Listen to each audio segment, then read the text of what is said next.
In late May of 1925, a well-dressed man boarded a train pulling out of Paris, carrying a briefcase stuffed with cash.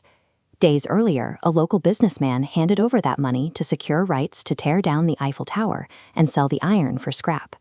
The buyer believed he had just scored the real estate deal of a lifetime.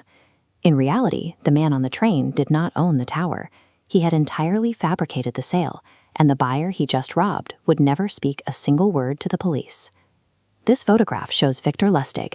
He was a polyglot who slipped easily between 5 languages and a seasoned grifter who spent his early years running rigged card games on transatlantic ocean liners.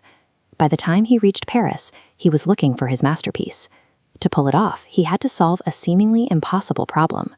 How do you convince a rational, successful businessman to buy a world-famous national monument and hand over millions of francs without raising a single alarm? This is the Eiffel Tower dominating the Paris skyline during the 1889 World's Fair.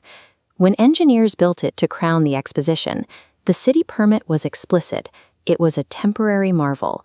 After 20 years, the structure was scheduled to be dismantled and its 7,000 tons of iron sold off. Gustave Eiffel managed to extend the deadline to save his creation, but by the mid-1920s, the structure was a rusting eyesore. Paris newspapers regularly ran stories complaining about the massive ongoing costs to repaint the sprawling iron lattice, questioning whether the city should keep paying for its upkeep.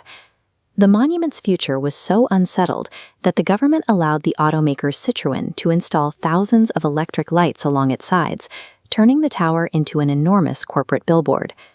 Lustig read these local newspaper debates shortly after arriving in the city.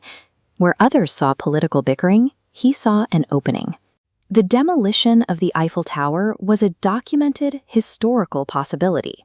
Lustig realized he didn't need to invent a wild fantasy from scratch. He simply had to weaponize a highly plausible reality. Before he spoke to a single target, Lustig built his fraud on paper.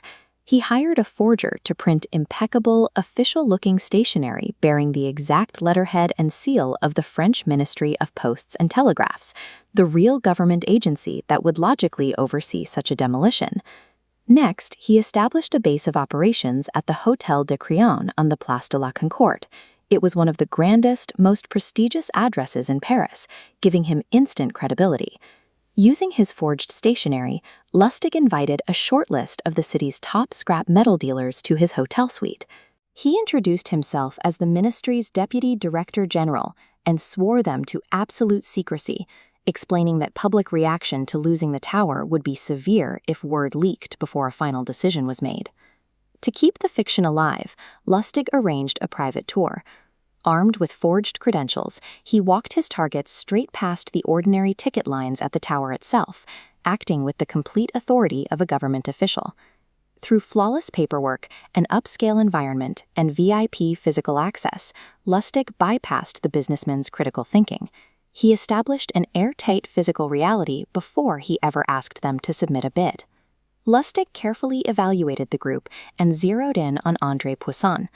Poisson was relatively new to Parisian business circles. He was eager to be seen among the city's established elite and deeply insecure about his outsider status. Poisson submitted a bid, but as the deal progressed, he began to hesitate. He started asking questions, and Lustig could sense his target's trust beginning to slip. Lustig had to tip the scales back in his favor. He explicitly asked for a personal cash bribe. To Poisson, a bureaucrat asking for money on the side felt authentic. A corrupt official proved the deal was genuine government business, overriding his doubts. Poisson handed over a personal bribe of roughly 70,000 francs, along with a separate check for the demolition rights, reportedly well over 1,000,000 francs, and received his forged contract in return. The turning point of the heist came down to a calculated display of vulnerability.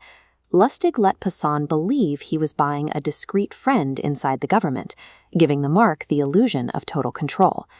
With the cash in hand, Lustig slipped out of Paris almost immediately.